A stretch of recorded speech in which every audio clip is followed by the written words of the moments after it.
Okay, vegetative propagation.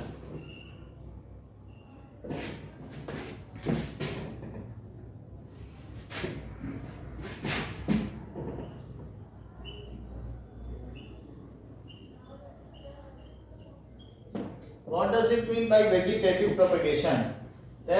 That means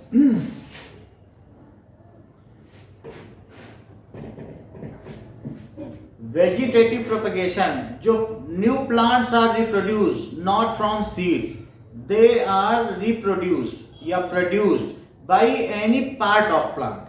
तो अगर कोई पार्ट ऑफ प्लांट से हम उसे पाएंगे तो उसे क्या कहेंगे? Then that is called vegetative propagation.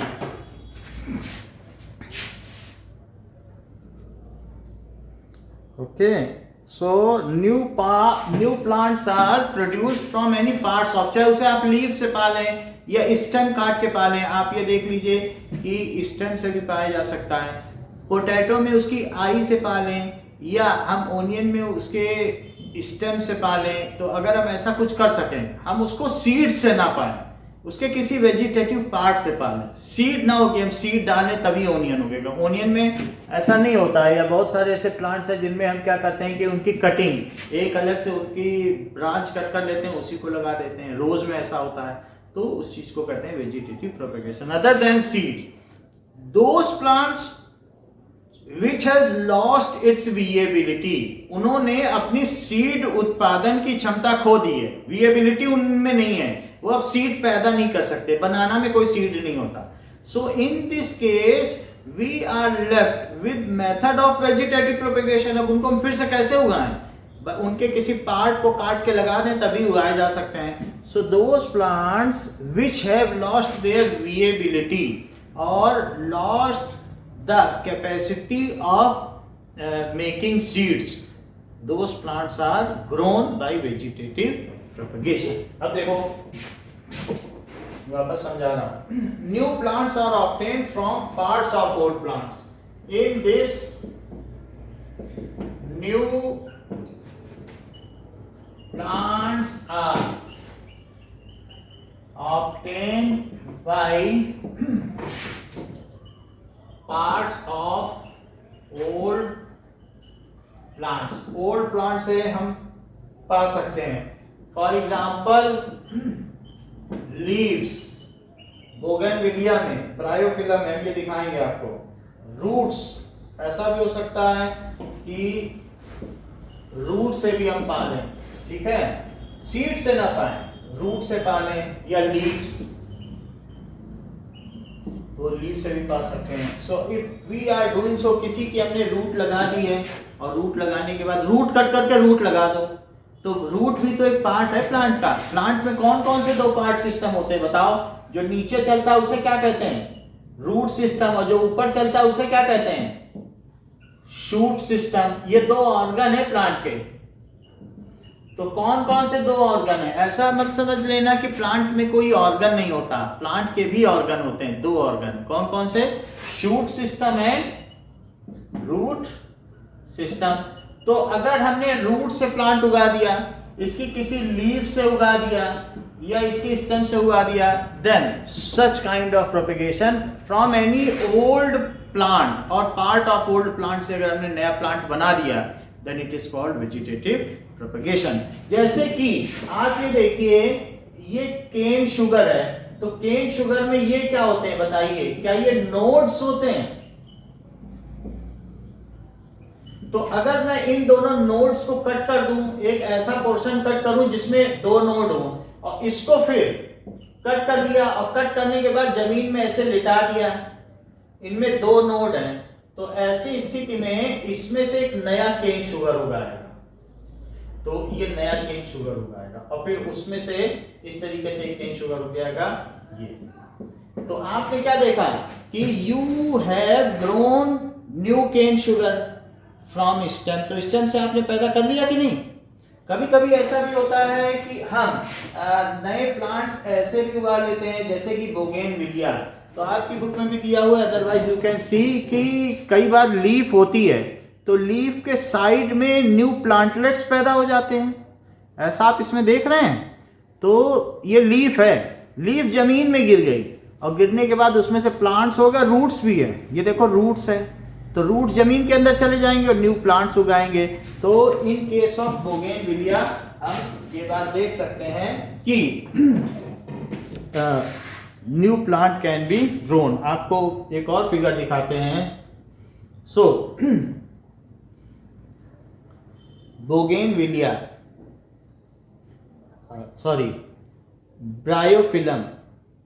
Bryophyllum में ऐसा होता है। सो वी विल सी कि इन केस ऑफ ब्रायोफिलम ये किस तरीके से प्लांट्स उगाते हैं, ये देखो।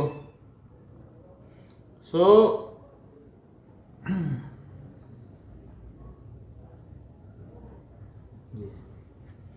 इस तरीके से आप देखो, ये यहां पर दिखाया गया है कि न्यू प्लांट्स क्या हो रहे हैं, ये लीफ में नॉचेस हैं। नॉचेस का मतलब है बीच बीच में डिप्रेशंस हैं, तो उन्हीं नॉचेस में क्या उगाया है, न्यू प्लांट्स, और उसमें से रूट्स भी होगा। बीच वाली लीफ डिके कर जाएगी, वो सड़ जाएगी, डिकम्पोज हो जाएगी और नए प्लांट जमीन में जम जाएंगे। तो ये ब्रायोफिलम में ऐसा होता है। सो ये आपने देखा कि केन शुगर में कैसे होता है, बताओ क्या स्टेम से होता है? ओनियन में किससे होता है? ओनियन में भी स्टेम, जो उसका ये बल्ब होता है ये ओनियन है। तो ओनियन में दिस इज ओनियन, तो ओनियन में रूट है और ये बीच का पोर्शन क्या है, बल्ब है। तो इस पोर्शन से क्या होता है, अगर आप ओनियन को रख दें तो क्या ऊपर से यहां से कुछ ग्रीन लीव्स आ जाती है क्या? तो ओनियन का ये कौन सा पार्ट है बताइए? This is stem. तो ओनियन में भी हम स्टेम से पा लेते हैं, और ब्रायोफिलम में किससे पा लेते हैं?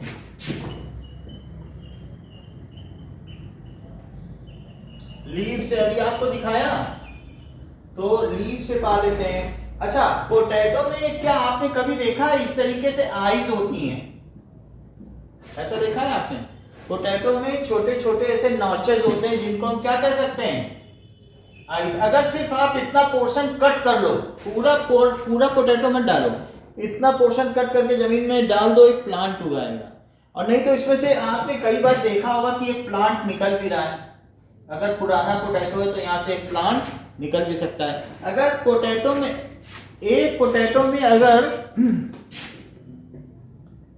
एक पोटैटो में अगर 10 आईज हैं, हाँ, एक पोटैटो में अगर 10 आईज हैं तो आप 10 पार्ट करके हर एक में एक एक आई रख के उगा सकते हो। या एक ही पोटैटो एक जगह रखोगे तो उसमें से 10 प्लांट निकलेंगे, वो कंजेस्टेड हो जाएगा। इससे अच्छा एक पोटैटो के ऐसे ऐसे टुकड़े करो कि हर एक में एक एक आई हो। So in this way you can make use of this. तो आपने किसी ओल्ड पार्ट से, ये रूट के एंड में क्या होता है कि एक तरीके से स्टोरेज है, ये रूट के एंड में स्टोरेज है पोटैटो, तो उससे भी आप क्या कर सकते हो, वेजिटेटिव प्रोपेगेशन कर सकते हो। तो वेजिटेटिव प्रोपेगेशन क्या है? सबसे पहले बात है, new plants are obtained by parts of old plants. Old plant से करते हैं, नॉट फ्रॉम सीड्स। ये आपको मन में रखना है, नॉट फ्रॉम सीड्स, सीड से नहीं पाते हैं ना। सो क्या कभी आपने घर में देखा है कि मम्मी ने मनी प्लांट का एक टहनी ली हो, बोतल में डाल दी हो और उससे मनी प्लांट आ गया हो? तो मनी प्लांट कैसे उगाया जाता है? क्या स्टेम से होता है? तो मनी प्लांट बाय स्टेम ऐसे हो सकता है। ऐसे और भी हम देख सकते हैं, जो पोटैटो है वो ट्यूबर है। पोटैटो अगर कभी भी रूट ऐसा हो, रूट अपने आप स्वॉलन हो जाए, कौन कौन सी रूट्स हैं जो स्वॉलन हो जाती हैं? रेडिश है, ठीक है, इसके अलावा और क्या है, स्वीट पोटैटो है, तो इसके अलावा बीट रूट है, पोटैटो है। तो अगर रूट स्वॉलन हो जाए और वो अपने अंदर बहुत सारा कार्बोहाइड्रेट स्टोर करने लग जाए, तो ऐसी स्थिति में क्या हो जाएगा कि उसे ट्यूबर कहेंगे। पोटैटो क्या है? ट्यूबर। पोटैटो ट्यूबर है। और कौन सा ट्यूबर है? ये देखो, रेडिश फूल गई है, ऐसे रेडिश होगी कि नहीं, या गाजर होगी, तो दैट इज, तो ये सब ट्यूबर है। इन सब से भी आप क्या कर सकते हो, इनके किसी पार्ट से फिर से आप उगा सकते हो। Okay, is it clear? तो हम ट्यूबर से भी उगा सकते हैं। पोटैटो कैसे उगाते हैं बताइए? Tuber, so potato is from tuber, so it can be grown. There are various methods of growing plants by its part. जरा अब और देखें कि दो these plants can be produced by vegetative propagation, however human involvement in vegetative propagation is known as artificial vegetative propagation या फिर artificial propagation. So what is artificial propagation? Let us see. So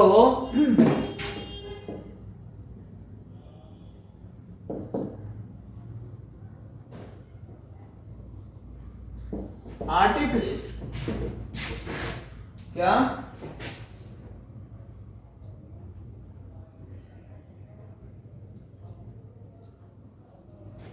seeds, not from seeds के नीचे के, हाँ मतलब ये seed से नहीं उगते हैं, ऊपर पार्ट से, प्लांट के किसी पार्ट से उगते हैं।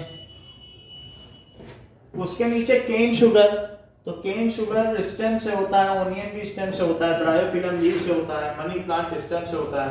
नाउ आर्टिफिशियल प्रोपेगेशन की डेफिनेशन देखो। What is artificial propagation? Now artificial propagation, the process of growing many plants from one plant by man-made methods. So process of growing new plants by man-made methods. Man-made methods भी लिख सकते हो या human involvement, ठीक है, is called artificial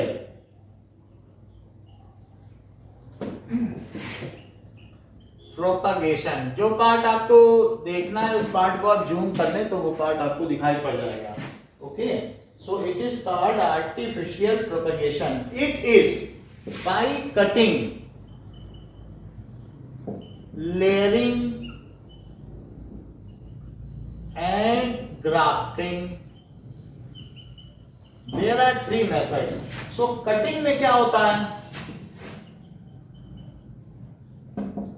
cutting में हम क्या करते हैं कि स्टेम को कट कर देते हैं एंड कोई भी एक पार्ट है और उस चीज को फिर हम लगा देते हैं। मान लीजिए ये एक प्लांट है, ये रोज का प्लांट है, तो रोज के प्लांट पे मैंने इसमें कट लगा दिया। तो कट कहीं पे भी लगाया जा सकता है। ये प्लांट है, ठीक है, और आपको मालूम है इस प्लांट की ये ब्रांच है और यहाँ पर एक क्या होता है, दैट इज बड होती है, एक्सिलियरी बड, एक्सिलियरी बड।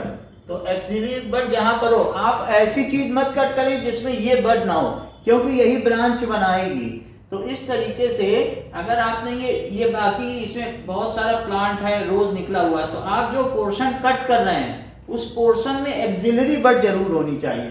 फिर यहां से इसे कट कर लो, ठीक है, एक्सिलरी बड कट कर लीजिए, यहां से कट कर लो, इसको इतना कट करके यू कैन ग्रो, या एनी पार्ट और इससे ऊपर चलो, यहां पर भी एक्सिलरी बड होगी।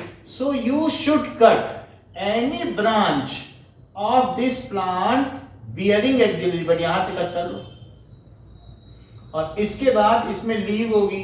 सो दिस पोर्शन जब कट कर लोगे तो ये अलग हो गया, तो ऊपर का अलग और नीचे का अलग। और अब इस चीज को क्या करो, क्या इसको जमीन में डाल दीजिए, और इसमें एक एक्सिलरी बड है और ये पोर्शन है, और इसके बाद इसे आप ग्रो कर लें, ये आपने जमीन में डाल दिया, it is buried under ground. ये पोर्शन जो है इसको क्या कर दिया, it is buried under ground. तो अब इस पोर्शन को ये बाद में धीरे धीरे क्या होगा, ultimately it will completely grow, इसमें रूटलेट्स आ जाएंगे and ultimately it will grow into flowers. फिर इसमें से और भी ब्रांचेज आएंगे and new leaves will come, इस तरीके से फुल प्लांट बन जाएगा। बात समझ में आ गई? तो कटिंग क्या है?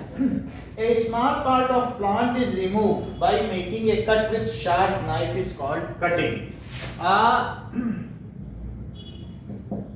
A small part of plant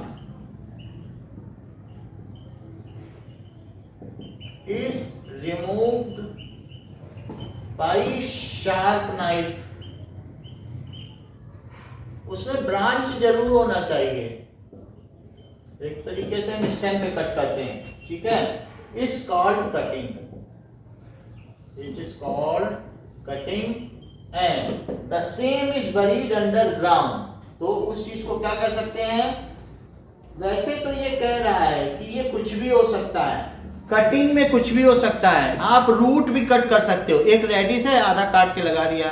stem है, स्टेम को आधा काट के स्टेम में नोड के बीच के कट करके लगा दिया, ठीक है? तो अभी जैसे केन शुगर में हमने देखा था, तो केन शुगर में कट किया, ये भी कटिंग है। ये किया, ट्यूबर है, पोटैटो ट्यूबर है, रेडिश ट्यूबर है, स्वीट पोटैटो ट्यूबर है, उसमें उसके नॉचेस ऐसा कट करो कि एक आई रहे, एक आंख उसमें रहे, उसको भी क्या कहते हैं? कटिंग है। कोई भी चीज आपने कट किया है, चाहे आपने रूट से कट किया, स्टेम से कट किया, इवन ब्रायोफिल्म के लीव कट करके हल्का सा डाल के उसके ऊपर कंपोस्ट डाल दिया, ये भी कटिंग है। Any part of plant if it is cut with sharp knife और scissor and it is buried underground as per the depth, जैसा चाहिए, सब स्ट्रेटम में, हल्के में चाहिए या ज्यादा में चाहिए, जितनी गहराई में चाहिए आप उसे डाल दीजिए। And it is called cutting. It will give rise to new plants. क्यों होगा? क्यों न्यू प्लांट होगा?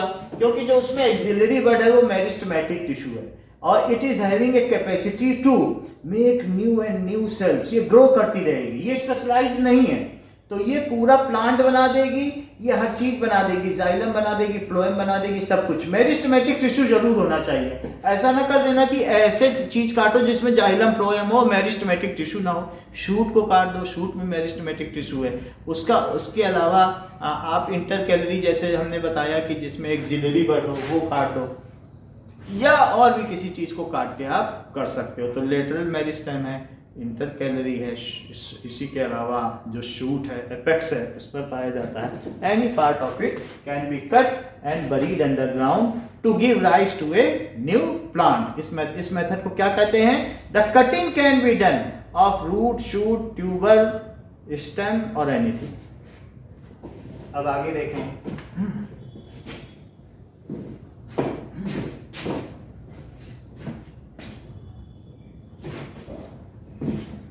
ना दूसरा मेथड है layering.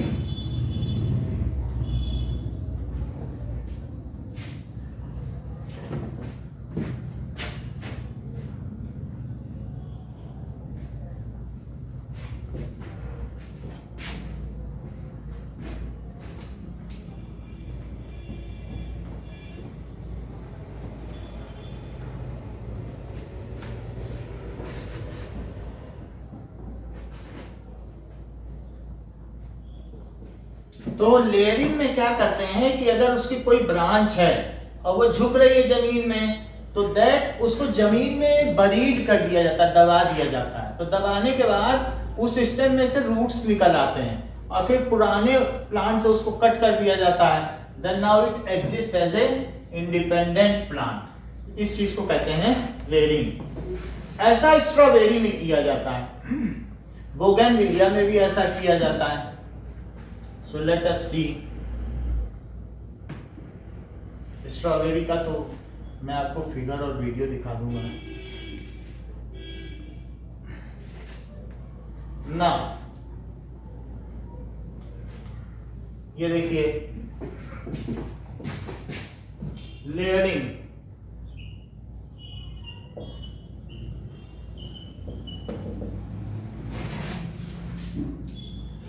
So layering is done by, जैसे जैस्मिन का प्लांट है, चमेली का प्लांट है, तो इसकी बहुत पतली पतली टहनी होती हैं और ये इस तरीके से इस पर बहुत सारी प्रोफ्यूज ब्रांच रहेंगी, बहुत सारी ब्रांच रहेंगी। और मैं अब क्या करूं, इसकी एक ब्रांच को थोड़ा सा दबा दूं यहाँ पर ऐसे, और दबा के, वैसे तो इसमें पूरे में लीफ है, कुछ लीफ दब भी जाएंगी, दब जाने तो दब, नहीं तो क्या हुआ ना, इस तरीके से। तो मैंने उसको क्या किया कि ग्राउंड में बरी कर दिया, जमीन में उसको बरी करने के बाद क्या हो जाएगा, नाउ इफ ये नाउ अगर हमने इसको बरी कर दिया है तो थोड़े दिन में इसमें क्या चीज निकल आएगी बताइए, क्या रूट्स निकल आएगी। और फिर इसको यहां से क्या कर दो, डिस्कनेक्ट कर दो क्या। तो अगर डिस्कनेक्ट कर दो तो ये जो चीज उग के आएगी, तो क्या ये न्यू प्लांट हो जाएगा, बोलो। यहां से इसे कट कर दो तो थोड़ी देर जब इसकी खुद की रूट आ जाएगी तो क्या वो उसको सप्लाई नहीं करेगी आयंस एंड मिनरल्स, तो फिर यहां से कट कर दो। इसी तरीके से ये जो चीज यहां आ रही है तो इसको यहां पर बरीड अंडरग्राउंड कर दो, तो बरीड अंडरग्राउंड करते जाओ और फिर उसके बाद कुछ पोर्शन ऊपर निकल आएगा। जब इस पे रूट्स आ जाए तो रूट्स आने के बाद इसको यहां से क्या कर दीजिए, कट कर दीजिए, तो ये मेन ट्री से कट हो जाएगा and now it will exist as individual plant.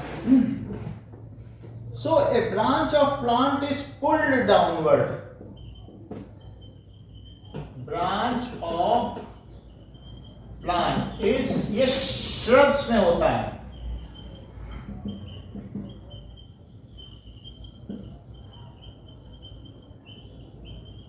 downward and covered with moist soil.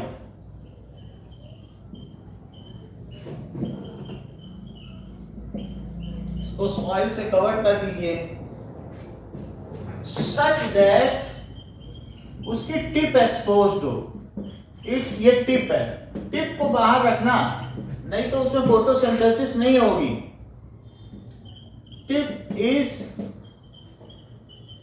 Exposed to ground.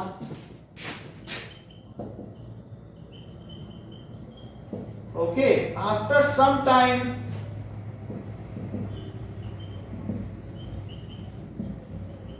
new roots develop,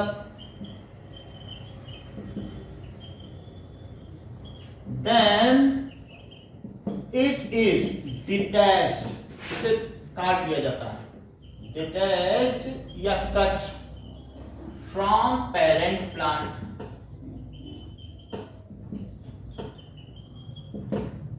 और वो जो है वो न्यू प्लांट विल एग्जिस्ट, वो एग्जिस्ट करता रहेगा एक नए प्लांट की तरह, ठीक है। एंड डिटैच्ड ब्रांच, जो डिटैच हो गया है, now exist as new plant, now exist as new plant. तो इस तरीके का मेथड हम किसमें यूज करते हैं ना, देख लीजिए। तो these are used in lemon में, लेमन में अगर दबा दोगे तो नया लेमन आ जाएगा। इसके अलावा गुआवा,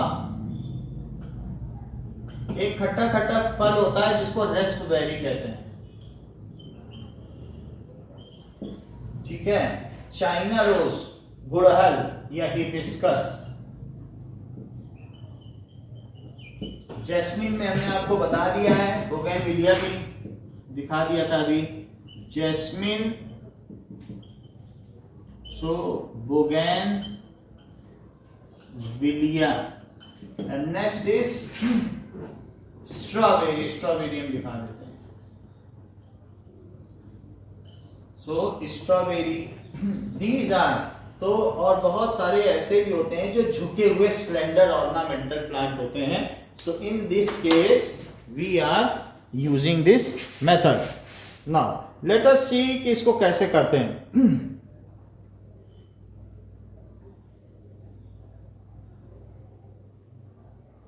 Layering in strawberry.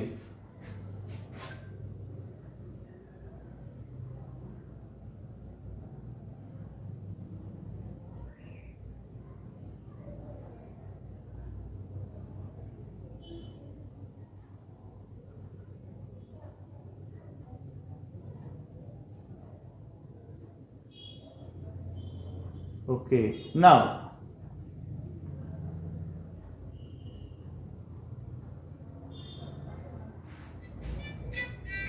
तो इसमें ये दिखाया जा रहा है कि स्ट्रॉबेरी किस तरीके से लेयरिंग करते हैं। लेट अस सी।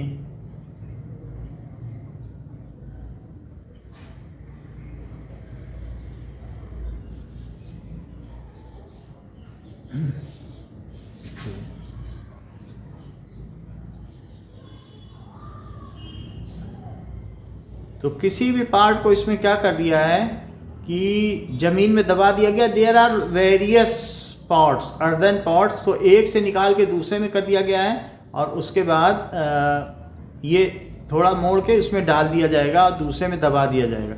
ये देखो, ये एक तरीके की स्ट्रॉ है जिससे हम लोग पेप्सी पीते हैं, तो उसी से दबा दो या किसी तरीके से पिन से दबा दो, ऐसे नहीं तो दबा पाना मुश्किल होगा। तो अब इन्होंने दबा दिया है, देखो दबाने का तरीका आप देख रहे हो कि कैसे दबाया जा रहा है।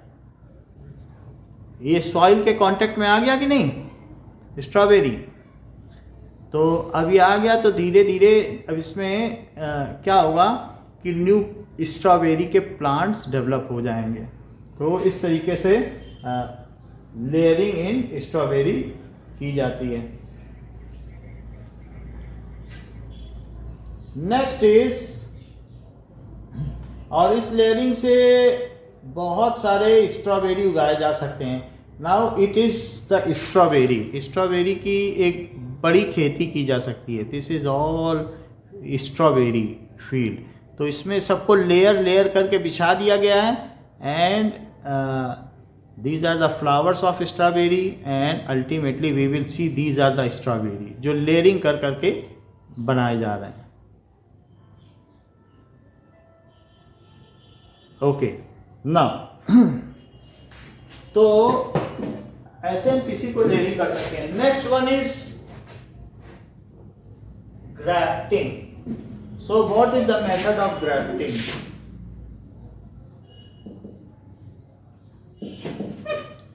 Okay, now let us see grafting.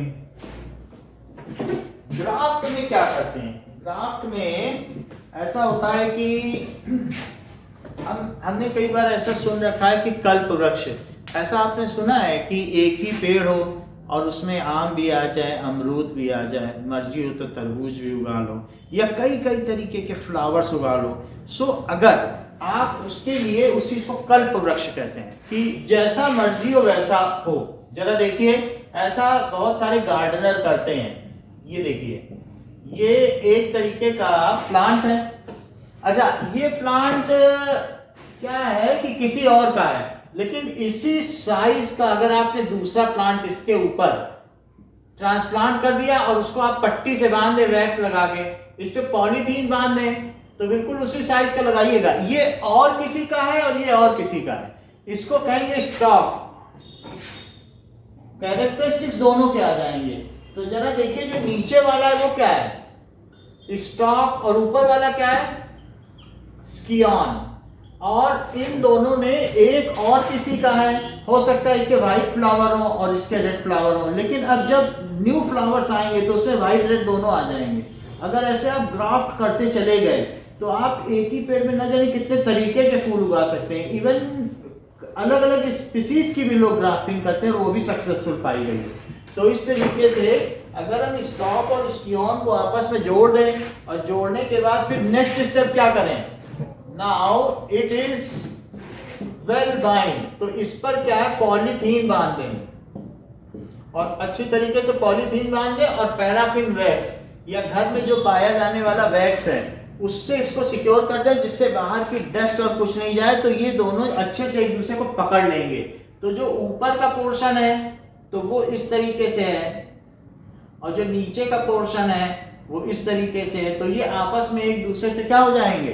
They will get attach. तो जिसका, क्योंकि हमें मालूम है कि अंदर में कोएक्सियल जाइलम होता है, फिर फ्लोएम होता है, तो जाइलम जाइलम से जुड़ जाएगा, फ्लोएम फ्लोएम से। कभी आपने सुना है कि किसी का कटा हुआ हाथ अगर उसको ठीक से रख दिया जाए तो जो नसें हैं, जो नर्व्स हैं, वो आपस में जुड़ जाती हैं प्रॉपर्ली। किसी की उंगली है कट गई है तो उसको भी किया जाता है, लीचिंग सिस्टम भी, लीच लगा कर भी करते हैं और जोड़ा जा सकता है।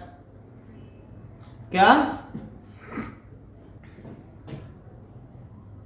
कम टाइम में करना होता है, तो प्लांट्स में कोई लोकोमोशन नहीं है, उसमें इस तरीके का सर्कुलेशन बहुत फास्ट नहीं है, तो प्लांट्स का सर्वाइवल बहुत रफ एंड टफ है। तो उसमें इसमें भी आप क्या है कि कट करके बस लगा दीजिए, तुरंत बांध दीजिए, आपको कोई को थोड़ी करना है। ये कट करके रखना नहीं है, अगर रख लिया तो उसका जाइलम फ्लोएम सूख जाएगा, तुरंत कट के लिए तुरंत लगाइए। बात समझ में आ गई कि नहीं?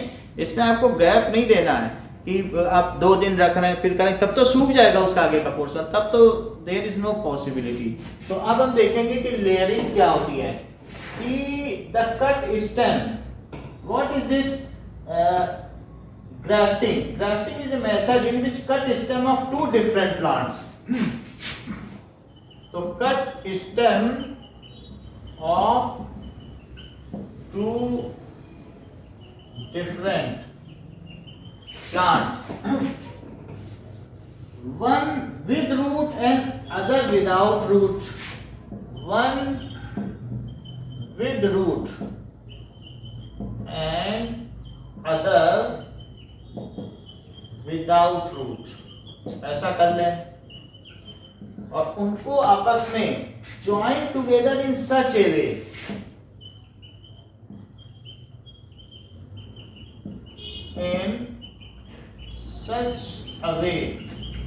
that the 2 stem grow like a single plant, that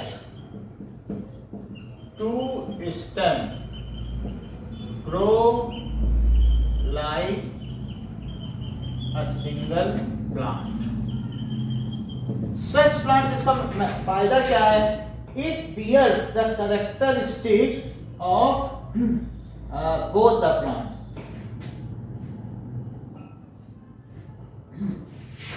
New plant will bear the character. इसे रिप्रोडक्शन इसलिए कहते हैं क्योंकि इसके ऊपर की चीज को आप और कहीं लगा दो, दूसरे का इसमें लगा दो, 2 नए प्लांट हो जाएंगे। Will bear the characteristics of both plants. तो ग्राफ्टिंग मेथड यूज किया जा सकता है कि अगर हम जैसे इस पेड़ को इसमें ग्राफ्टिंग की गई है, तो ग्राफ्टिंग में एक एप्पल ट्री है, अगर आप एप्पल के पेड़ को बहुत ऊंचा नहीं बनाना चाहते हो, छोटे में नीचे में हैंड रीच में रखना चाहते हो, तो एक एप्पल जो लेडन है जिसमें, तो उसको दूसरे में लगा दीजिए, तो उसी से वो बढ़ता चला जाएगा, ज़्यादा हाइट नहीं जाएगी। तो ग्राफ्टिंग से आप उसकी हाइट एडजस्ट कर सकते हो, जल्दी बढ़ सकता है। So there are the merits of grafting. और डिजायर्ड कैरेक्टरिस्टिक भी डाले जा सकते हैं, उसके लिए आपको लैब में जाने की जरूरत नहीं है कि मुझे ऐसे सीड दे दो जिससे मैं ऐसा करूं। तो उसके लिए आप अपने मन से जैसा आप चाहते हो अपने प्लांट में, अपनी ऑर्चिड में खुद ऐसा कर सकते हो। सो अगर एक में सीड है किसी पपाया में और किसी में नहीं है, तो उनकी ग्राफ्टिंग करके हम ऐसे पपाया पा सकते हैं जो सीडलेस होंगे। So such is the merit of grafting. Grafting किसमें यूज की जा सकती है, इस चीज को देखें। Grafting can be used in apple में यूज की जा सकती है। एग्जाम्पल है एप्पल। इसके अलावा पीच, जिसको कि आड़ू कहते हैं। नाउ एप्रिकॉट, एप्रिकॉट क्या होता है? ये भी एक तरीके का ड्राई फ्रूट है। सो एप्रिकॉट, पियर, नाशपाती। सो इन सब चीजों में ग्राफ्टिंग मेथड यूज किया जा सकता है। ग्राफ्टिंग मेथड के फायदे क्या क्या हैं? Grafting enables us to combine the most desirable characteristics of 2 plants in flower and fruits। तो इससे हमें दोनों प्लांट्स के कैरेक्टरिस्टिक मिलते हैं, बोथ द प्लांट्स के, फ्लावर में भी डिजायरेबल कैरेक्टरिस्टिक्स एंड फ्रूट्स में भी डिजायरेबल कैरेक्टरिस्टिक्स। इसके अलावा यंग स्कियॉन, देखो स्कियॉन इसको कहते हैं, तो अगर यंग स्कियॉन इस पर लगा दो, रूट बहुत स्ट्रांग है, तो वो स्कियॉन बड़ी जल्दी बढ़ जाएगा और ऐसे लगेगा कि जैसे कोई भी बौना पौधा हो। सो इस तरीके से हम क्या कर सकते हैं, छोटी हाइट का पौधा ले सकते हैं। तो अगर यंग स्कियोन लगाएंगे और स्ट्रॉन्ग रूट है तो रूट से उसको सप्लाई मिलती जाएगी and it will grow at very rapid rate. तो इस तरीके से भी हम कर सकते हैं। अब देखें, सो यंग स्कियोन से फास्ट ग्रोथ की जा सकती है। नेक्स्ट इज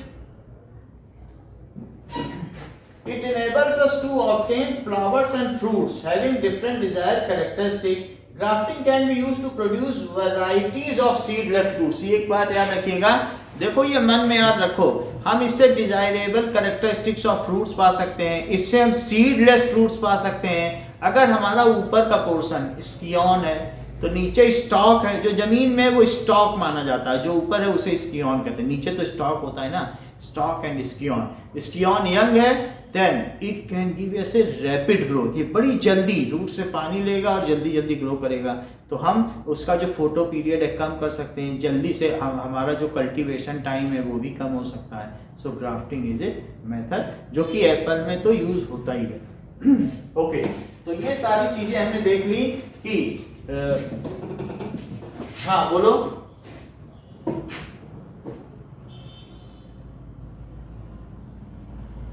ओके, इसमें दिक्कत हो रही क्या?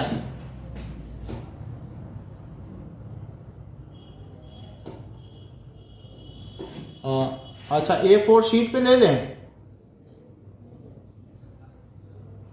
हाँ अभी कर लो, कल से हम ले लेंगे उस पर, ठीक है। अभी भी कहोगे तो अभी भी ले लेंगे, चलो कल से ले लेंगे, ठीक है। दिखाई तो पड़ रहा है ना अभी थोड़ा।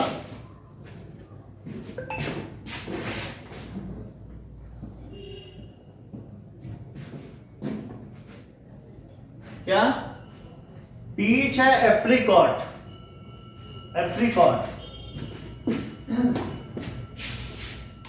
अब कुछ इंप्रूवमेंट हुआ कि नहीं?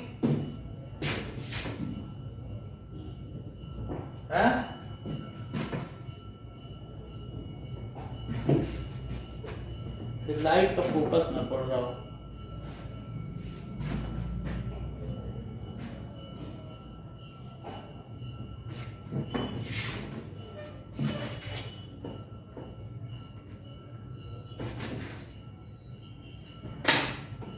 Okay,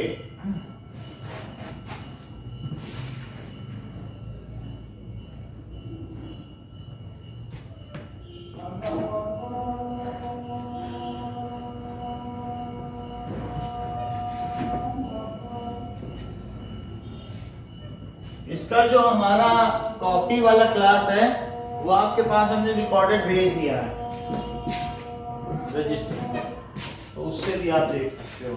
now next is advantage of artificial vegetative propagation. ऐसे तो वेजिटेटिव प्रोपगेशन अपने आप हो जाएगा। अगर मान लीजिए ब्रायोफिलन की पत्ती जमीन में गिर गई तो अपने आप हो जाएगा। ग्रास भी तो बढ़ती चली जाती है, रनर, कौन उसे करने जाता है? एक जगह घास उगाओ तो क्या पूरे ग्राउंड में नहीं फैल जाती है? क्या आप उसे बार बार दबाते हो? अपने आप होता जाता है। बहुत जगह कई बार ऐसे अपने आप ही होता है, लेकिन उसे नेचुरल वेजिटेटिव प्रोपगेशन करते हैं। लेकिन आर्टिफिशियल वेजिटेटिव प्रोपगेशन के क्या फायदे हैं?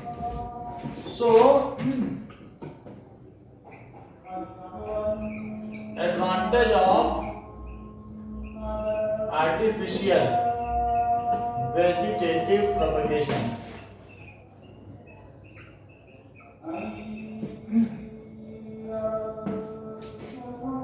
Now, first is the new plant produced by artificial propagation will be exactly like parent plants. New plant produced is exactly like, जैसा आपके, अगर आपने अच्छा प्लांट चुना है तो आपको सब अच्छे अच्छे मिल जाएंगे।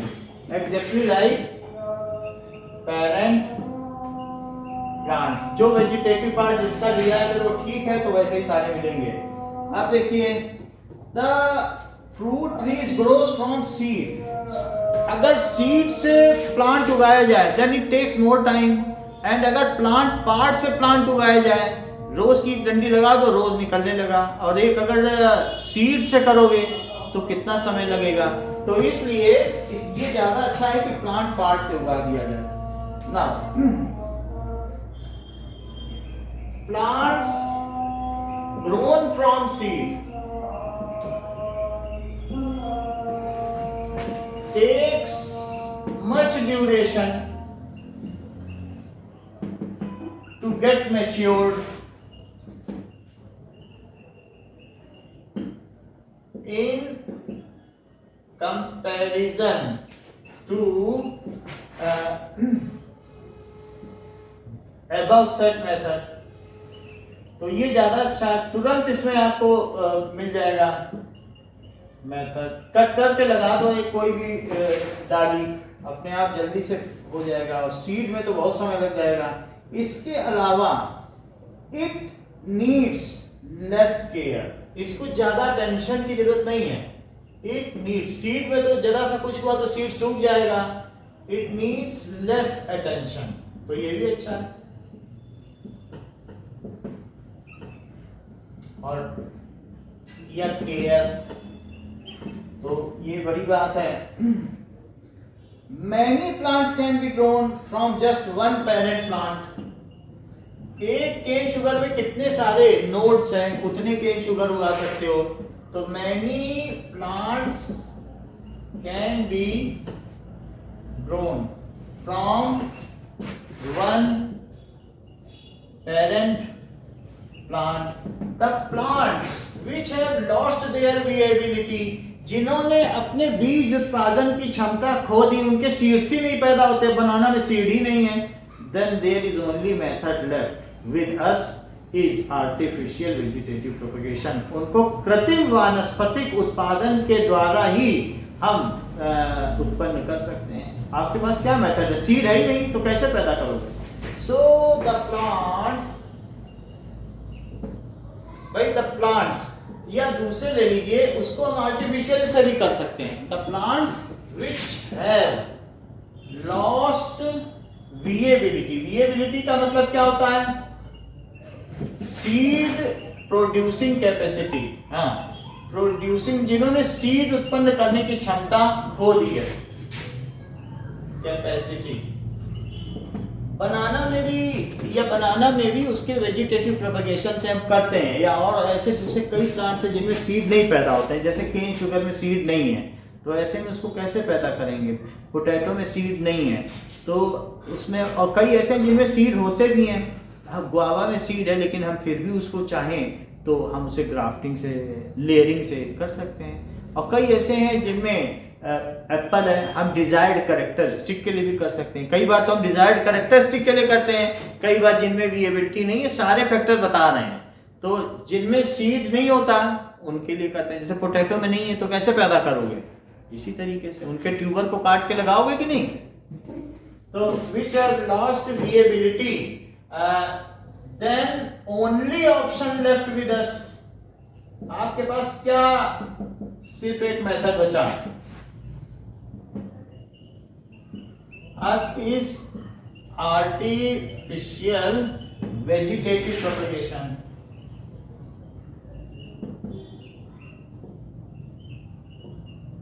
और next, to get desired characteristic,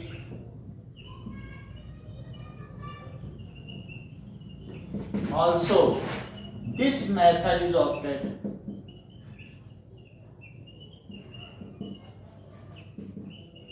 ये सारी चीजें। अब देखो, तो ये बात हमने देख ली कि वेजिटेटिव प्रोपगेशन क्यों किया जाता है, बाकी सबके अलग अलग एग्जांपल्स दे दिए गए हैं। आपको हमने कटिंग का एग्जांपल नहीं दिया है, कटिंग के केस में आप लिख लें कि कटिंग के कौन कौन से एग्जांपल है, लेयरिंग और उन सबका दे दिया है। तो कटिंग में बोगेनविलिया, ये फ्लावर का होता है, बोगेनविलिया रेड कलर के फ्लावर होते हैं, तो बहुत सारे फ्लावर उगते हैं। ग्रेप्स, शुगर केन, ग्रेप्स की डंठल काट लो और फिर उसको लगा दो, शुगर केन। इसके अलावा बनाना, बनाना में भी कट करके लगा दो, सिंपली हो जाता है, ठीक है। और कैक्टस, नागफनी, कांटे होते हैं ना कैक्टस में, ऑर्नामेंटल प्लांट है, तो इन सब चीजों को हम कटिंग से कर सकते हैं ना। एक और भी बात है, टिश्यू कल्चर क्या होता है। अभी ये आजकल नया मेथड चल रहा है, बिल्कुल बिल्कुल, क्या बिल्कुल बिल्कुल टिश्यू कल्चर में जैसे आपने क्या किया कि जो बिल्कुल न्यू प्लांट है, तो अगर आपका कोई भी चीज है उसका कुछ पार्ट कट कर लिया, तो न्यू प्लांट में हमने मेरिस्टेमेटिक टिश्यू ले ली, तो उसको हमने पेट्री थोड़ा सा कट कर लिया, ऊपर सा जो ग्रोइंग पार्ट है उसको फिर एक तरीके की जिसमें ब्रोमीन वाटर या आगार मीडियम है उसमें डाल दिया, छोटे छोटे पीस कट करके, धीरे धीरे जब बढ़ जाएगा तो उसे कैलस कहेंगे।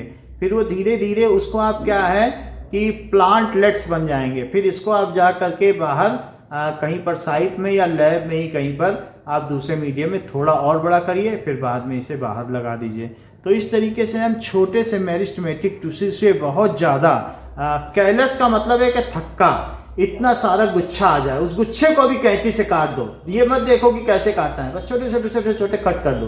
और कट करने के बाद उसको जगह जगह आगार मीडियम में जेली लाइक स्ट्रक्चर, जेली है, न्यूट्रिशन है, उसमें थोड़ा थोड़ा डाल दो, अपने आप ये प्लांटलेट बन जाएगा। तो प्लांटलेट बन जाएगा, फिर उससे क्या होगा, ऑर्नामेंटल प्लांट में हम ऐसा करते हैं। तो हम इसकी डेफिनेशन लिख लें टिश्यू कल्चर की, क्योंकि आपके में एक येलो मार्जिन में अलग से टिश्यू कल्चर की 132 पेज पे डेफिनेशन लिखी हुई है। The production of new plants from a small piece, the production of new plant from a small piece okay of plant tissue of newly growing या फिर मेरिस्टेमेटिक जो अभी अभी ग्रो कर रही हैं प्लांट टिश्यू से अगर हम नया प्लांट बना लें, ठीक है, इन suitable medium,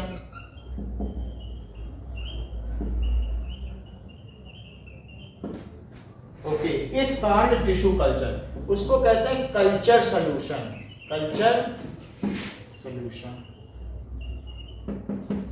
is called tissue culture. Tissue से उत्पादन करना, कल्चर का मतलब क्या होता है, कल्चर से कल्टीवेशन बना है, तो टिश्यू कल्चर, कल्चर का मतलब है कि किसी चीज को ग्रो करना। तो हम बहुत समय से जो कुछ ग्रो करते हैं, हमारी सोसाइटी का कल्चर क्या है, विच ग्रोज या which develops in a period of time, कहते हैं ये सोसाइटी में कल्चर है। ये एक दो दिन में नहीं आता है, ये हम सीखते हैं, it takes a long time. तो ऐसे टिश्यू से हमने उसे कल्चर किया। ओके, नाउ अब क्या करते हैं कि टेक स्मॉल पीस, इसको माइक्रो प्रोपगेशन भी कहते हैं, माइक्रो प्रोपगेशन, बहुत छोटी चीज से उत्पन्न करना, प्रोपगेशन यानी उत्पन्न करना, उत्पन्न करना। अच्छा आप देखो, take small tip of plant from shoot, तो उसको ले लीजिए, ठीक है, और फिर put it in agar medium। agar क्या होता है, it is jelly like medium जिसमें ब्रोमीन बहुत रहता है, इसे कल्चर मीडियम भी कहते हैं, जो कि कल्चर करता है, इसमें न्यूट्रिशन बहुत है। हाँ, एंड हार्मोन्स भी रहते हैं, प्लांट हार्मोन्स रहेंगे, ऑक्सीजन रहेंगे। It now develops into A callus, एक ये थक्का बन जाएगा, थक्का का मतलब बहुत सारा ये बढ़ जाएगा, बस जैसे कोई चीज। It get converted into callus, callus का मतलब it is bunch of green part, उसका कोई पार्ट नहीं होगा, शूट नहीं होगी, उसमें कोई स्टेम नहीं दिखेगी, रूट नहीं दिखेगी, तो बढ़ जाएगा, तो कैलस होगा, ठीक है। सो बंच, थक्का बन जाएगा। Now cut callus into small parts. Small parts में कट कर दीजिए एंड कैलस को फिर अगेन क्या कर दो, place in suitable culture medium.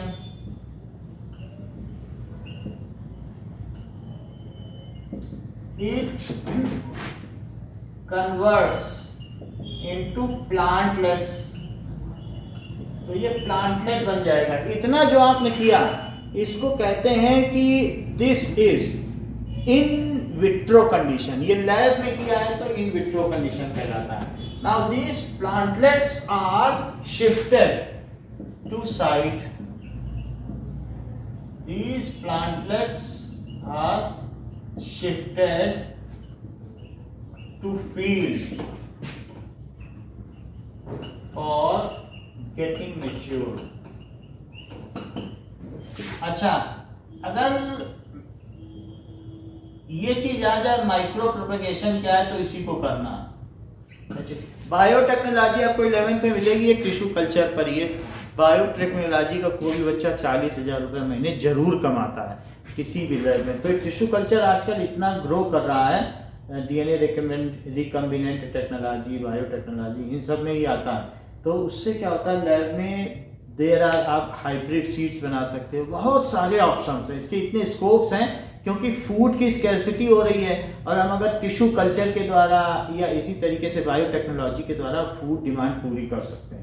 सो इसके बहुत अच्छे वाइब्रेंट स्कोप हैं। So now it has been shown कि माइक्रो प्रोपेगेशन क्या है। अब हम देखेंगे कि माइक्रो प्रोपेगेशन या टिश्यू कल्चर के फायदे क्या हैं।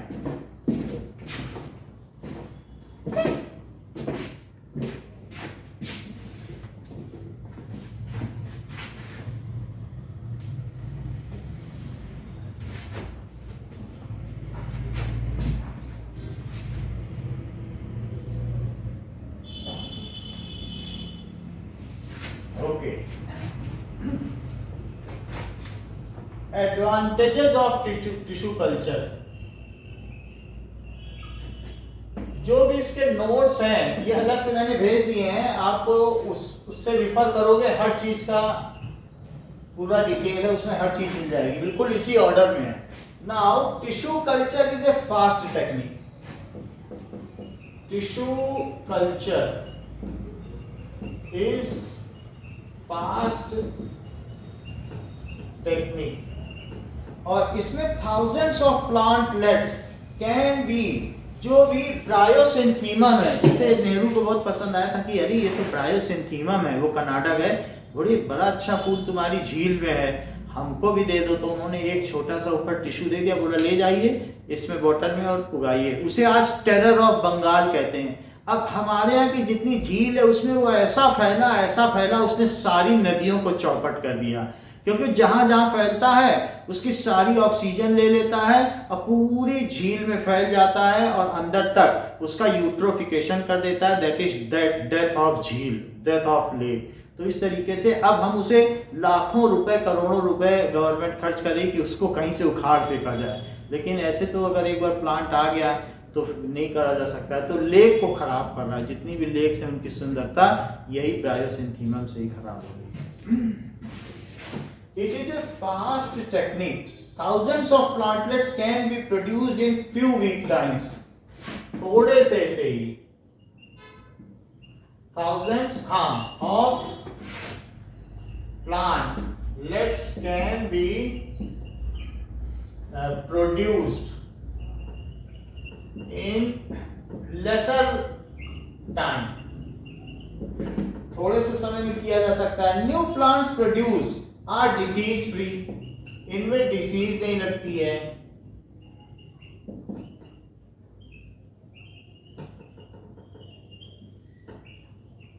ये जो डिसीज फ्री है ये वेजिटेटिव प्रोपेगेशन में भी लिख देना। Now tissue culture can grow round year, नहीं वो भी डिसीज फ्री होते हैं। और ये भी है, टिश्यू कल्चर तो हमेशा उगाया जा सकता है क्योंकि आप तो लैब कंडीशन में उगा रहे हो। सो it can be produced, it this method can be used round the year.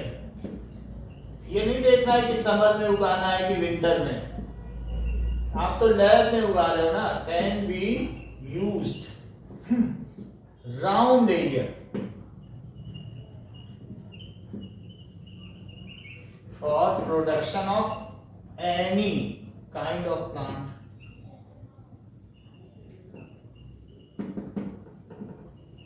Any kind of plant. इसके अलावा very little space is needed, जैसा आपने बताया। ये बात किसने बताई? Very little space needed for developing new plants.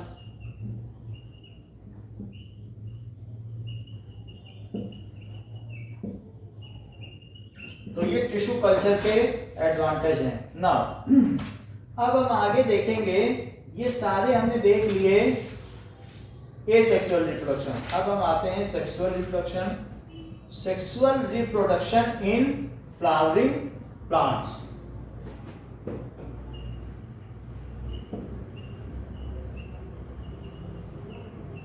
ये हम जानते हैं सेक्सुअल रिप्रोडक्शन में there are two parents involve. Sexual reproduction में क्या होता है कि two parents are involve. Two parents, और उनमें भी क्या होते हैं, उन दोनों में रिप्रोडक्टिव ऑर्गन्स होते हैं।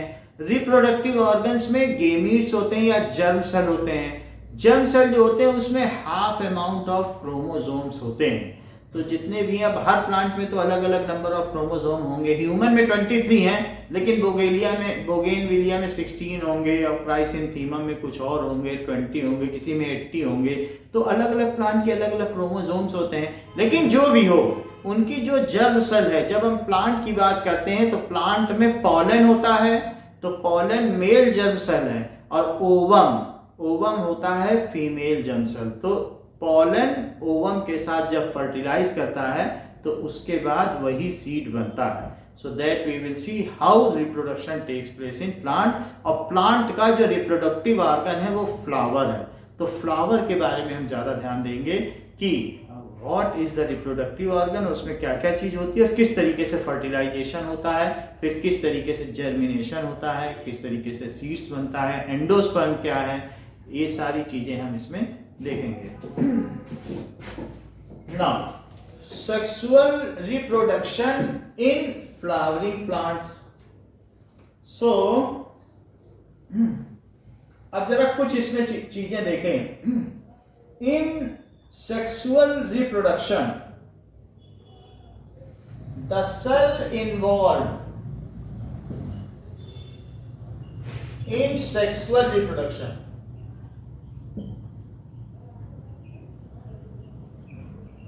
is called gamete। उनको गेमीट कहते हैं। Gametes are of two type. उनको क्या कहते हैं? गेमीट्स को कहते हैं जर्म सेल। क्या कहते हैं? Germ cell. जर्म सेल का दूसरा क्या बोलो?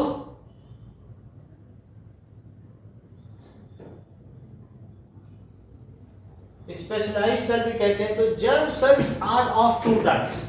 These are of two types. One is male germ cell या मेल गेमीट, और दूसरा क्या है?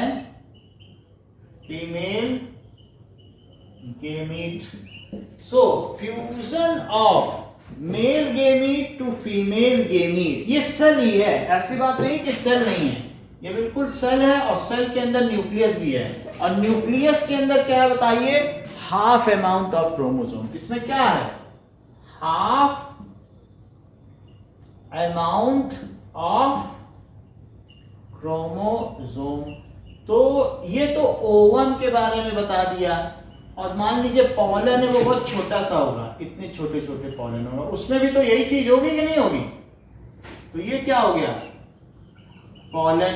तो पॉलन क्या है बताइए? क्या ये मेल जर्म सेल है? और ओवम क्या है? Female germ cell.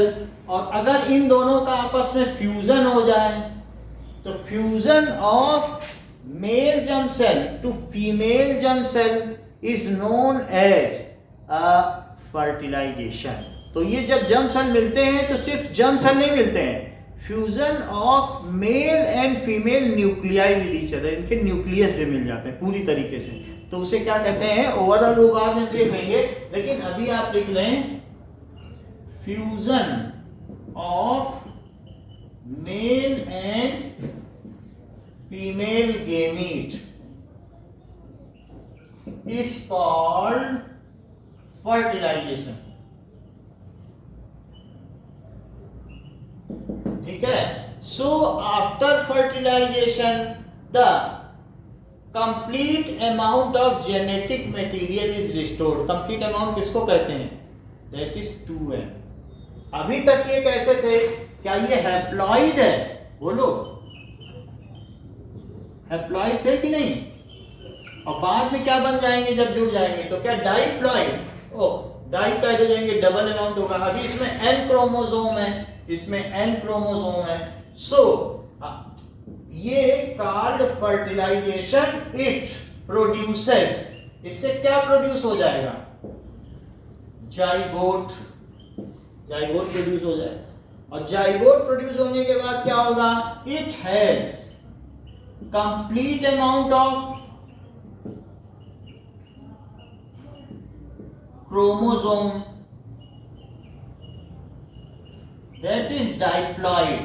डाइप्लॉइड का मतलब क्रोमोसोम्स इन पेयर, क्रोमोसोम्स सब वो पेयर में होंगे, अभी ये अनपेयर्ड है, जोन्स इन पेयर.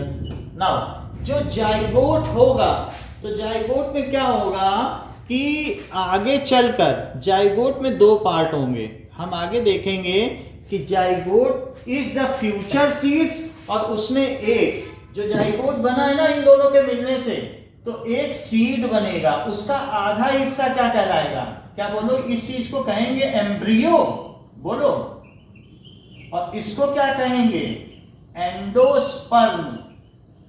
जरा फिर से देख लो, एंडोस्पर्म कहेंगे, और दूसरी चीज क्या कहेंगे, इस चीज को आप देख लो, ये देखो ये क्या बनाया गया है, ये तो यहां पर 2 चीजें लिखी गई हैं. क्या क्या लिखा गया है, एक है एम्ब्रियो, एम्ब्रियो क्या क्या बनेगा, क्या सीड है एम्ब्रियो, बोलो,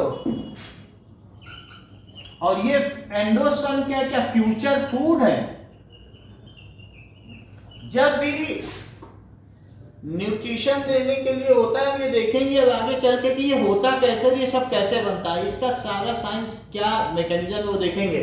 और एम्ब्रियो सीड है, जब तक इसमें पहली 2 पत्तियां नहीं आ जाती तब तक एंडोस्पर्म इसको खाना देगा. इसका फर्ज है कि इसमें प्लांट लेट्स उगाए और पहली 2 पत्तियां या 1 पत्ती आ जाए. मोनोकॉट है तो 1 लीफ आती है, और डाइकोटिलीडन है तो क्या आएगी बताइए, 2 पत्ती. डाइकोटिलीडन वो होते हैं जैसे चना हुआ, मटर हुआ, जिनको तोड़ो तो 2 पार्ट में डिवाइड हो जाते हैं. गेहूं तो नहीं होता ना, चावल तो नहीं होता, तो जो या इसी तरीके से मेज है वो नहीं होता, वो मोनोकॉट है. मोनोकॉट में 1 पत्ती आती है, तो 1 पत्ती हो या 2 पत्ती हो, जैसा भी हो, उनके आने तक खाना कौन प्रोवाइड करेगा, एंडोस्पर्म. तो आप ये देख लीजिए जाइगोट ही बना है, जो जाइगोट बना है वो जाइगोट किसमें कन्वर्ट हो गया अंत में, it has been converted into embryo and its 1 part is transformed into endosperm. कितनी बात हो गई ना. अब हम देखेंगे, ये तो एक जनरल चीज है कि प्लांट में क्या हुआ. नाउ लेट अस सी कि सेक्सुअल रिप्रोडक्शन इन प्लांट की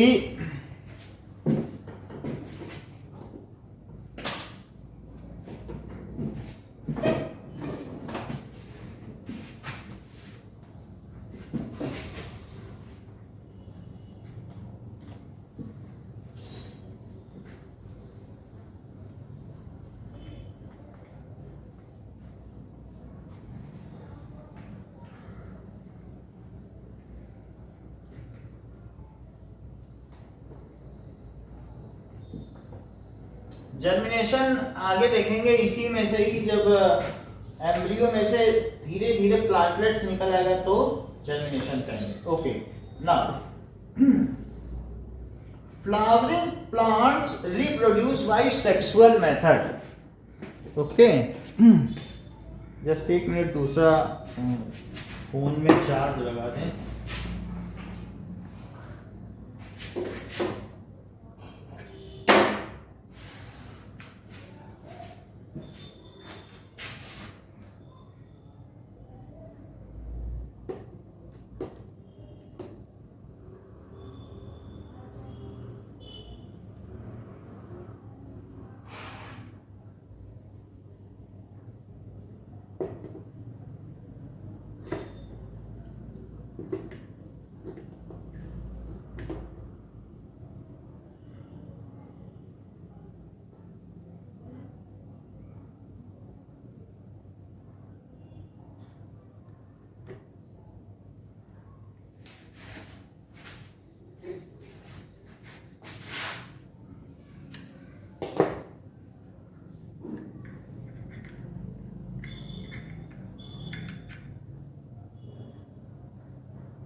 Okay, now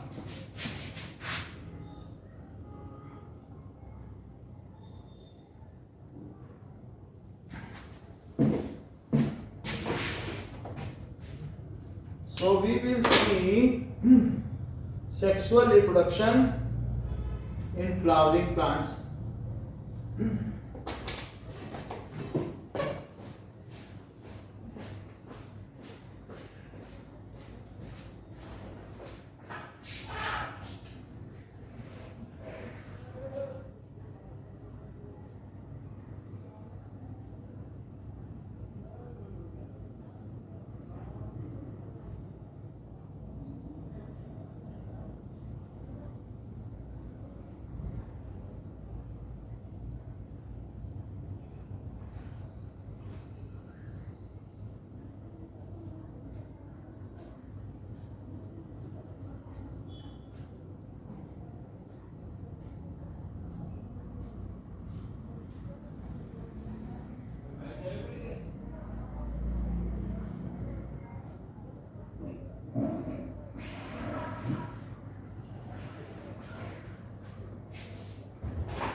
Why sexual reproduction is novel?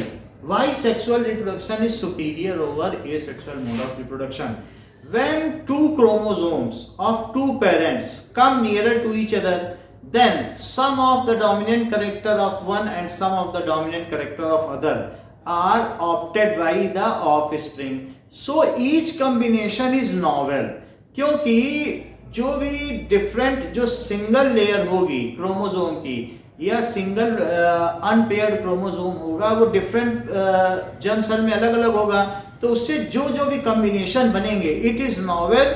Even this much population of human does not contain any similar or identical personalities. So such is the sexual reproduction. A lot of variations are introduced during the time of sexual reproduction. कोई भी ऐसा बच्चा नहीं होगा जो purely अपने father से या मदर से मिलता होगा, उसके पास दोनों के फीचर हैं, तो वो बिल्कुल अलग तरीके से वेरीड हो गया. So in this way there is a rapid variation. A lot of variation is involved and we know that variation is drifting towards evolution. तो evolution होगा and speciation, इसलिए sexual reproduction is superior than any query or botheration. Tell just कोई बात है तो बता दें. क्या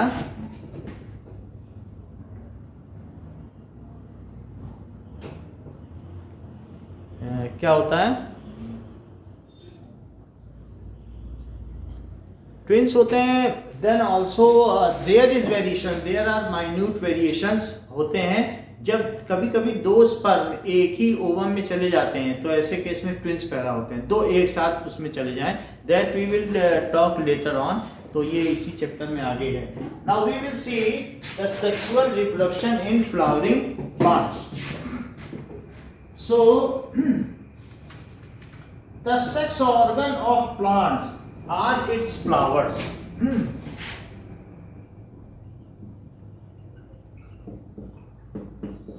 the sex organ in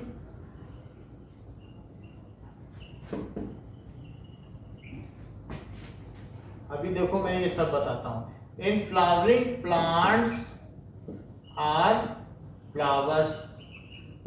flower bearing, जो फ्लावर जिनमें होता है ना, तो फ्लावर बियरिंग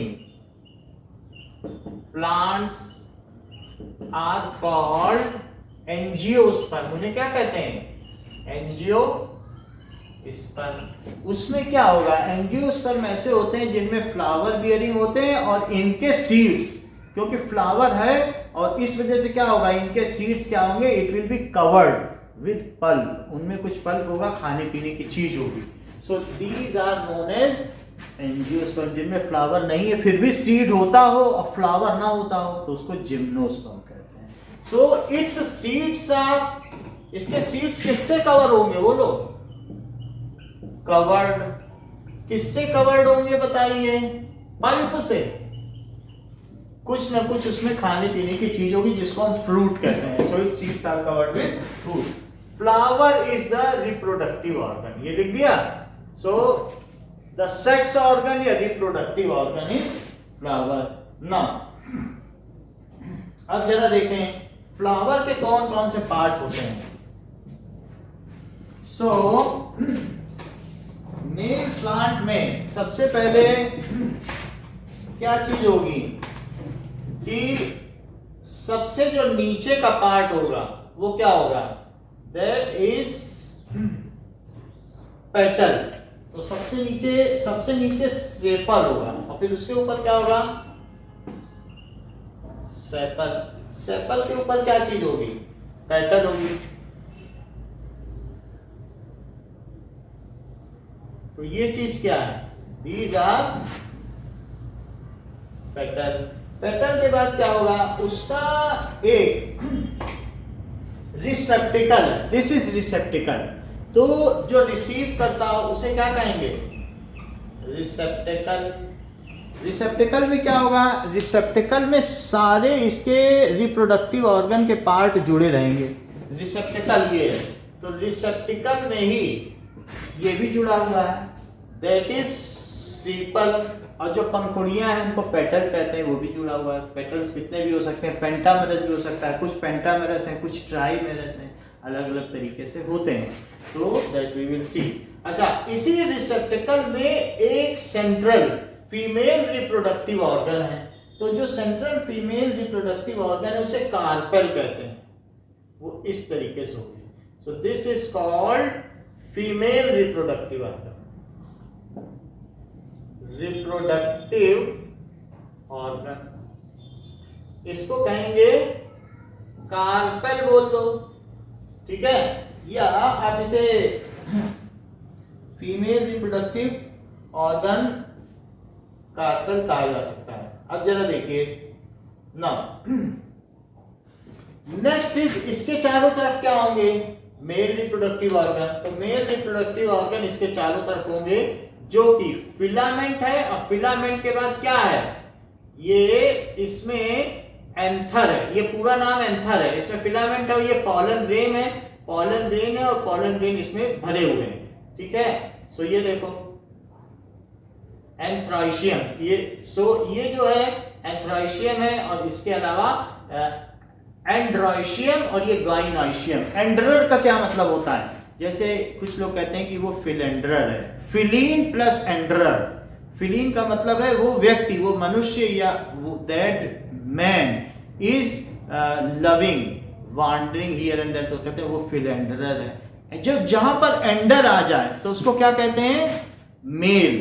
तो एंड्रोइशियम, और गाइनोकोलॉजिस्ट जिसमें गाइनो आ जाए उसमें फीमेल होता है, तो ये है गाइनोइशियम, और जिसमें एंडर आ जाए उसको कहते हैं एंड्रोइशियम। तो ये एंड्रोइशियम है, ये जो भी चीज है ये एंड्रोइशियम है, ये मेल सेक्स ऑर्गन है, और ये बीच में क्या है, फीमेल सेक्स ऑर्गन।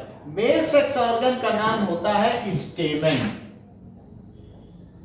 और फीमेल सेक्स ऑर्गन का क्या नाम होता है, दैट इज कार्पल, पिस्टल भी कह सकते, बिल्कुल सही कह रहे हो। तो इसको दूसरा नाम क्या कहा जा सकता है, पिस्टिल।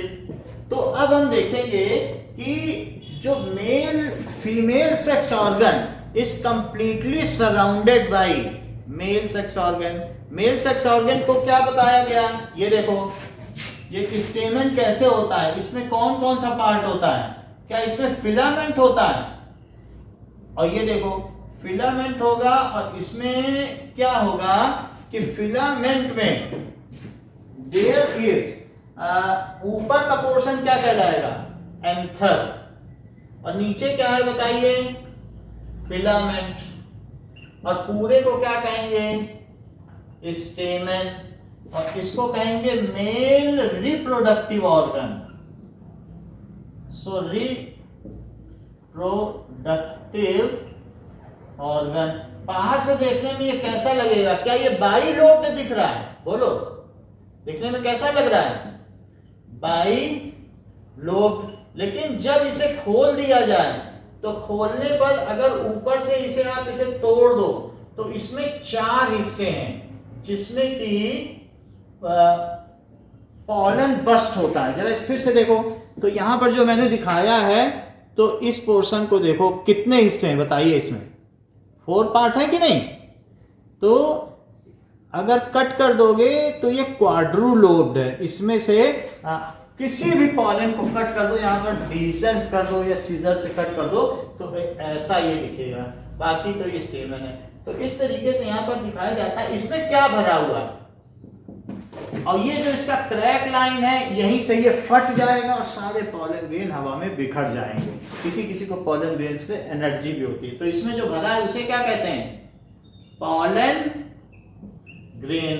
तो पॉलन ग्रेन ही जर्म सेल है। पॉलन ग्रेन क्या है, क्या यही इसका जर्म सेल है। तो अगर आपसे पूछा जाए कि प्लांट में which is male germ cell, so pollen grain is male germ cell which is kept in anther, anther is secured to receptacle with stigma, वो स्टेमन, बोलो बात समझ में आ गई, स्टेमन वो जो होता है विद फिलामेंट। तो पॉलन ग्रेन इज केप्ट इन, इसमें है pollen grain is kept in anther, anther is secured to, anther किससे secured है, रिसेप्टिकल से, रिसेप्टिकल से तो हर चीज जुड़ी है ना, यही है रिसेप्टिकल। सो anther is secured to receptacle by stamen। अब हमने यहां पर एक बात देख ली, this is about male reproductive organ। अब हम देखेंगे फीमेल रिप्रोडक्टिव ऑर्गन क्या है। Now,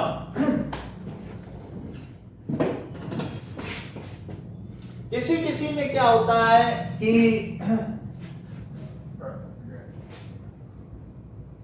एक पॉलन ये रहता है सिंगल स्टेमन, किसी में 2 भी होते हैं, तो डाई एडल्फस होता है, कोई मोनो एडल्फस होता है। 2 अगर मान लीजिए किसी में है तो डाई एडल्फस कहते हैं, ऐसा आप 11th में पढ़ेंगे। कोई पॉली एडल्फस भी होता है, बहुत सारे भी होते हैं। अब जरा देखो कि जो फीमेल जर्म सेल है वो कैसी होती है।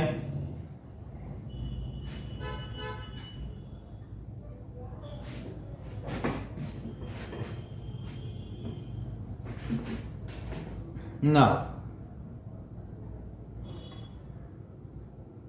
ये देखिए, ये this is female germ cell. तो ये नीचे किससे जुड़ी हुई है, ये क्या रिसेप्टिकल है, और इसमें ये क्या है, ऊपर में स्टिग्मा है, स्टिकी है, इसलिए इसका नाम क्या पड़ गया, इसके ऊपर क्या केमिकल लगा हुआ है जिसपे अगर पॉलन ग्रेन आ जाए तो चिपक जाएगा, बोलो। ठीक है, तो इसको क्या कहेंगे? That is stigma. तो स्टिकी है, उसके ऊपर पॉलन ग्रेन लैंड कर जाता है, ये पॉलन ग्रेन। ये मेल गेमीट है, इसका नाम क्या है? Male gamete. फिर फीमेल गेमीट का है। अब इसके अंदर में जो ये पोर्शन है स्वॉलन नीचे का, इसको कहते हैं ओवरी। और ये जो नेक है इसकी स्टाइलिश नेक, इसको कहते हैं स्टाइल, क्योंकि नेक स्टाइलिश है इसकी तो स्टाइल कहते हैं। तो ये स्टिग्मा है, चूंकि स्टिकी है, ये स्टाइल हो गया। और ये क्या है? ओवरी। ओवरी क्या होता है? जैसे मदर्स वॉर्म में बच्चा पैदा होता है, वैसे इसमें ओवरी है। ओवरी के अंदर ओव्यूल है, और ओव्यूल ये है, ये ओव्यूल है। और ओव्यूल में ये जो चीज है, इस तरीके से ओव्यूल को ये कैरी कर रहा है, और ओव्यूल ये कहीं ना कहीं से जुड़ा हुआ है, कहीं ना कहीं जुड़ा होगा। तो ओवरी से ये अटैच है ओव्यूल। ओव्यूल क्या है? ओवरी से अटैच है। अच्छा, ये जो एंड है, ये एंड क्या कहलाता है? ओवरी। समझ में आ गई? ये ओवरी है। अच्छा, कभी आपके मन में आया है कि ये जो ओव्यूल है, ओव्यूल के अंदर क्या होता है? क्या ओवम होता है? इसमें क्या चीज होगी बताइए? Contains ovum. ओवम क्या चीज होती है? क्या female sex organ? Yes, female gamete बोल सकते हो क्या? Female gamete. रिप्रोडक्टिव पार्ट तो पूरा है। ये इसे क्या कहोगे बताओ? ओव्यूल में क्या होगा बीच में? बताओ। ओव्यूल के अंदर फीमेल गेमीट होगा। वो अभी हम गेमीट की बात नहीं करेंगे, हम आगे करेंगे, लेकिन इसके अंदर फीमेल गेमीट है, तो वो अभी हम आगे चल के बताएंगे कि क्या क्या चीज होती है। अच्छा, ये आपको मालूम चल गया। ये क्या ओव्यूल आगे चल के सीड बन जाएगा क्या? बोलो। ओव्यूल, ये जो बीच का, ये क्या बनेगा बताइए? सीड। तो ये जो चीज है, ये फूल के ये क्या बन जाएगी? बोलो। क्या यही पल्प बन जाएगी? ये मैंगो बन जाएगी खाने लायक? बोलो। ओवरी, जब ओवरी बढ़ेगी तो ओवरी क्या बन जाएगी? क्या ओवरी सीड को कवर कर लेगी पल्प में? क्या ये फ्रूट बन जाएगी? बोलो। तो ओवरी फ्रूट बन जाएगी, और ओव्यूल क्या बन जाएगा? सीड। इसके पेटल्स और सेपल्स क्या होंगे? क्या वो झड़ जाएंगे? बोलो। तो ये जो इसके पेटल्स और सेपल्स हैं, वो सब क्या हो जाएंगे? वो गिर जाएंगे। और जो चीज पहले फ्लावर हुआ करती थी, वो अब स्वालन हो के फ्रूट बन जाएगी। किसी के घर में अनार का पेड़ हो तो देखना, जो जो फूल हैं वही फल बने हैं। जितने फूल हैं, एक कॉपी में नोट कर लो, उतने ही फल होंगे तुम्हारे यहाँ। बोलो, बात समझ में आ गई कि नहीं? तो फ्रूट में पेटल सेपल गिर गए, उसके अंदर जिसको पिस्टल कहा गया है, कार्पल, उसकी ओवरी, ओवरी के अंदर ओव्यूल, ओव्यूल बना सीड, सीड के ऊपर जो उसके ऊपर पल्प या गूदा है, वो क्या बना बताओ? ओवरी। Okay, it happen. कुछ प्लांट फ्रूट से नहीं बनते हैं, कुछ ऐसे होते हैं जैसे एप्पल हो गया, तो वो रिसेप्टिकल से बनता है, तो ऐसा भी होता है कई कई बार। तो वो चीज हम आगे देखेंगे। बोलो।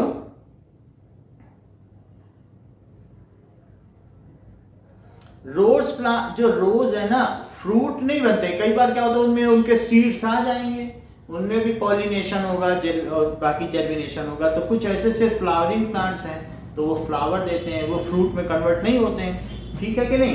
फ्रूट तो कई ऐसे होते हैं जिनके सीड भारी होते हैं, तो उनको पल्प देना पड़ता है। जैसे आम है, आम का सीड बहुत बड़ा है, तो उसको पल्प देना पड़ेगा। वो लोगों से कहेगा, लो इस आम को खा लेना और उठा के गुठली कहीं डाल देना, हम तो चल नहीं सकते, कम से कम मेरा पेड़ उगाएगा, मेरी प्रजाति चली जाएगी। और जिसके हल्के हल्के सीड से हवा में उड़ सकते हैं, उनको क्या उसमें पल्प लगाने की जरूरत है? और भारी बनाएंगे क्या?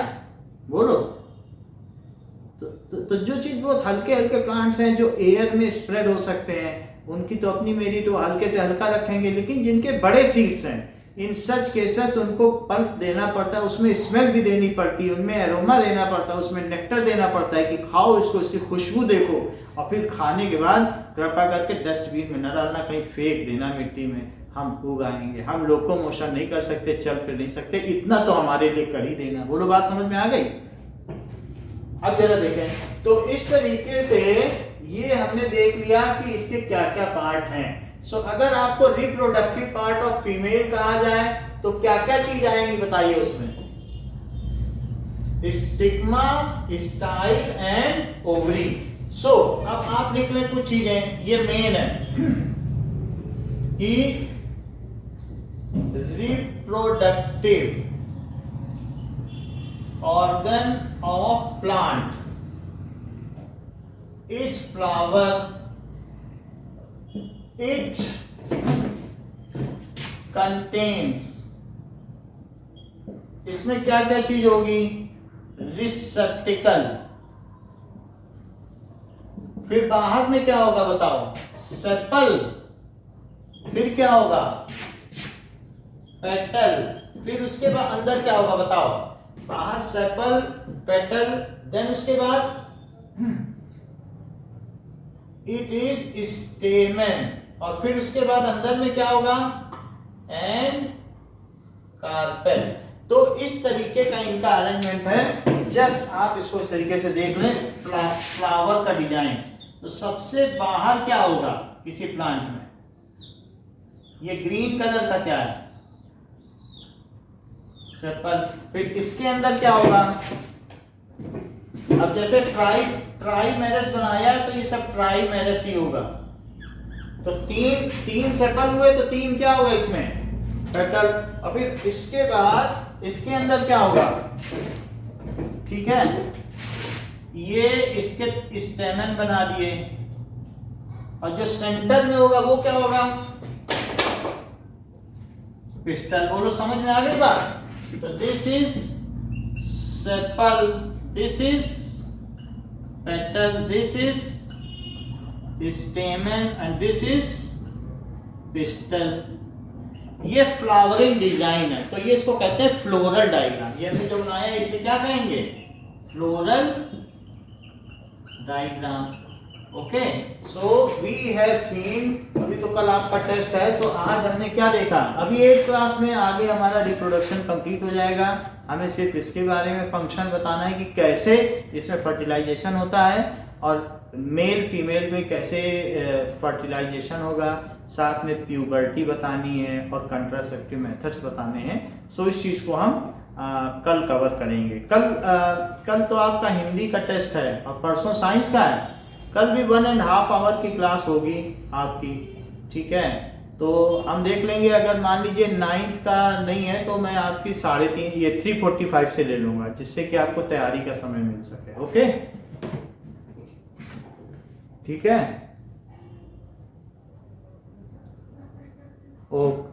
Okay, welcome, thank you. Okay, thank you.